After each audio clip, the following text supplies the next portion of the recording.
माझ्या काही सहकाऱ्यांनी जसा उल्लेख केला की दरम्यानच्या काळात जेव्हा तुम्ही प्रकृती अस्वास्थ्यामुळे सगळ्यापासून दूर होतात काही काळ, त्यानंतर तुमचा रुग्णालयातला एक फोटो आला, जसं तुम्ही म्हणाल की माझा हात कायम लिहिता हो. असतो, तो रुग्णालयातला फोटो आला. या दरम्यानच्या काळात तुम्हाला मोकळा वेळ बऱ्यापैकी मिळाला, काही कारणास्तव, चांगल्या वाईट कारणास्तव मोकळा वेळ मिळाला. तर या मोकळ्या वेळात राऊत काय करतात हा प्रश्न अनेकांनाच पडला होता. तर म्हणजे तुम्ही या मोकळ्या वेळात काय केलं? मी वाचत राहिलो. वाचन केलं मी खूप.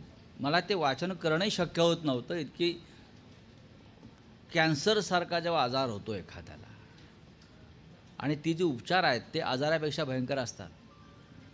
भयंकर असतात. त्या वेदना असतात. आता मी फार वर्णन करत नाही, पण त्यातून जर आपल्याला वेळ घालवायचा असेल तर आपण वाचलं पाहिजे किंवा लिहत राहिलं पाहिजे.